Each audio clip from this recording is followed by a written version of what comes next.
দেখো, একে আমি এই টেনশন নিতে পারছি না। তুমি তার মধ্যে আবার ওঝার গল্প টেনে আনলে কেন? এই শহরে তুমি ওঝা কোথায় পাবে? ছোট মালিককে খেপাতে যে কি ভালো লাগে।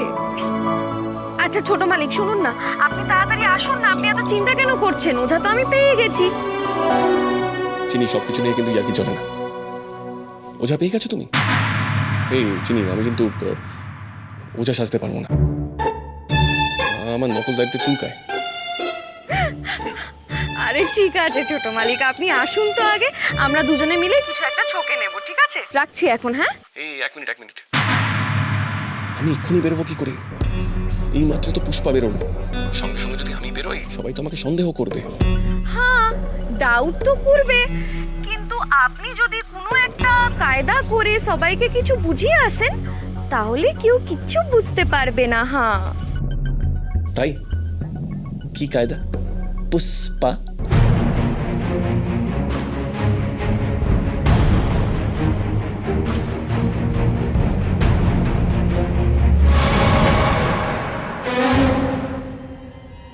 কি জানি ওইদিকে আবার কি হচ্ছে।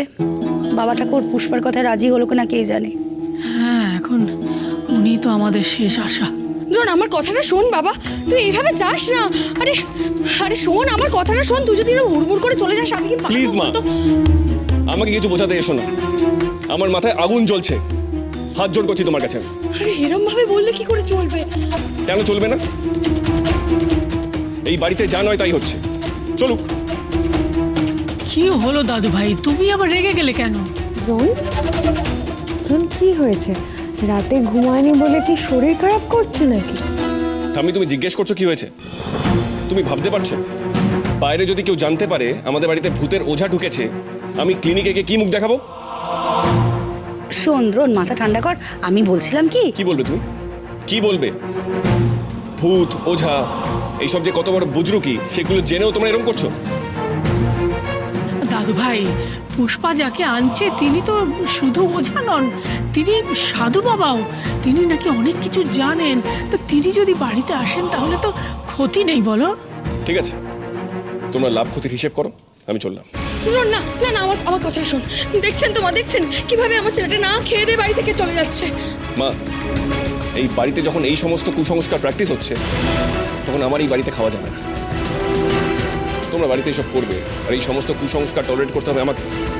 আমি সরি, প্রশ্নই ওঠে না। কিন্তু দাদু ভাই, এই বাড়িতে যে অদ্ভুত অদ্ভুত কাণ্ড হচ্ছে সেটা তো সবাই দেখেছে, সবাই ভয়ও পাচ্ছে। আর তাছাড়া আমিও তো নিজে চোখে চিনির ভূত দেখেছি নাকি। আর গান গান তো সবাই শুনলে, তাই না? যে মরে গেছে তার ঘর থেকে সে গান গাইবে কি করে? আর কি করলে তোমরা বিশ্বাস করবে চিনি মরেনি? ও বেঁচে আছে, ও ঠিক ফিরে আসবে।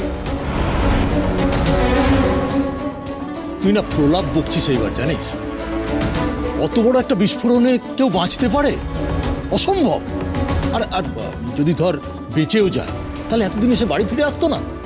কাজেই পুষ্পার আনা সাধু বাবা যদি এই উপদ্রব বন্ধ করতে পারে, তাহলে আমাদের চেষ্টা করে দেখতে তো কোনো আপত্তি নেই। ওকে ফাইন, তোমরা থাকো তোমাদের অন্ধবিশ্বাস নিয়ে।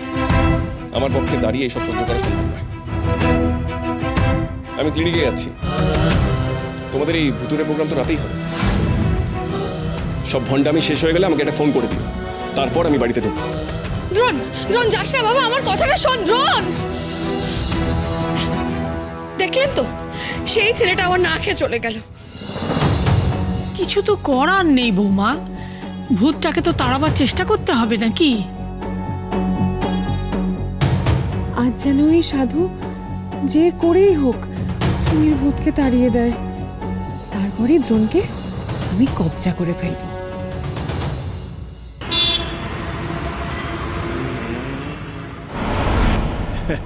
সবকিছু শুনে তো আমি বিশ্বাসই করতে পারছি না। এই কদিনে এত কাণ্ড করে ফেলেছো তোমরা। আর চিনিমাকে দেখে আমি তো প্রথমে চিনতেই পারিনি। হ্যাঁ, এই একই বাড়িতে থেকে এইভাবে নিজেকে লুকিয়ে রাখা, এই কিন্তু সহজ কথা নয়। আর তো কোনো উপায় নেই বলুন। ভূতের ভয়ে পেয়ে কর্তামা যদি সবটা স্বীকার না করেন, তাহলে আমাদের কাছে তো আর কোনো প্রমাণই নেই। হ্যাঁ, সে কথাও ঠিক। কিন্তু দ্রোণ, আমি কিভাবে তোমাদের সাহায্য করব আমি তো বুঝতে পারছি না। মানে দেখো, আমার তো কোনো ওঝা বা সাধু বাবা কারোর সাথে তো আমার পরিচয় নেই, আমার তো চেনা নেই।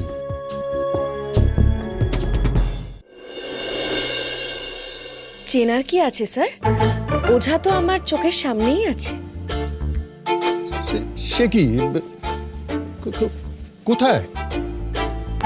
স্যার, চিনির প্ল্যান অনুযায়ী আপনাকে ওঝা সাজতে হবে। হ্যাঁ, এই স্যার স্যার দোহাই আপনার, না করবেন না কিন্তু।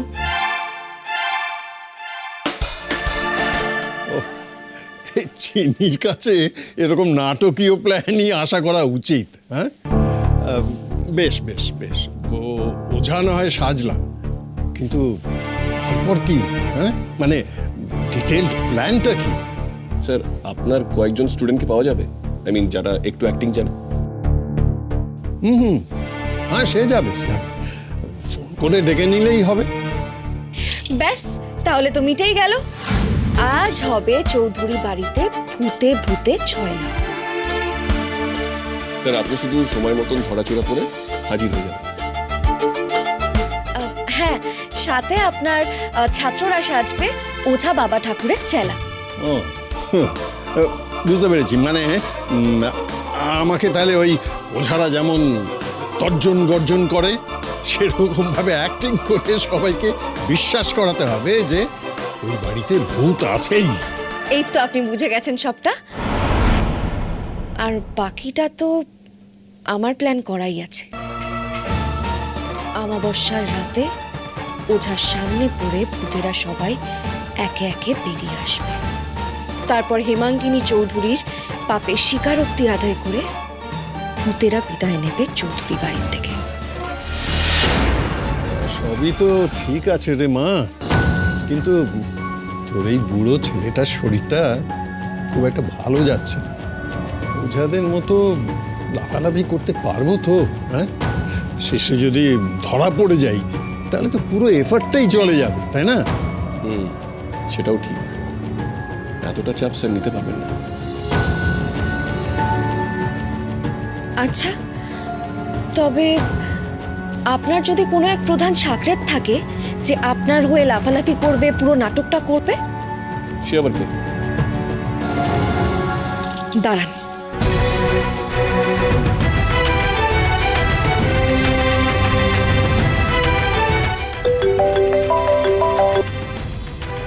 হ্যালো। হ্যাঁ, অফিসার ঘোষাল, আসলে আপনার না একটা সাহায্য লাগবে, খুব দরকারি কাজে। আপনার যে কোনো কাজে আমি আপনার সঙ্গে আছি ম্যাডাম, বলুন কি করতে হবে।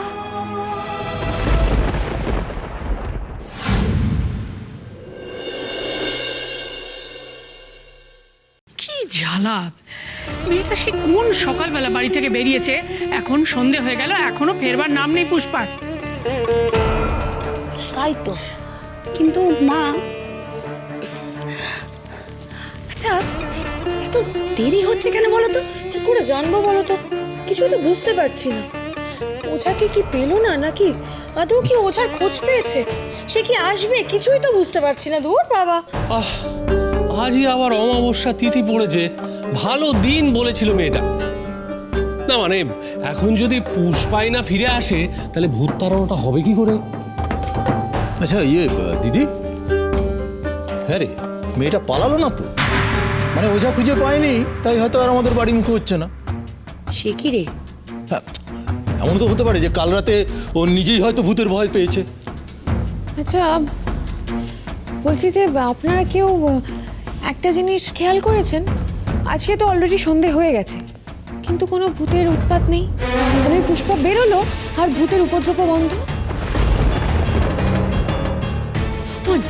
বলছি যে পুষ্পাই আমাদের আবার ভূত সেজে ভয় দেখায় না তো?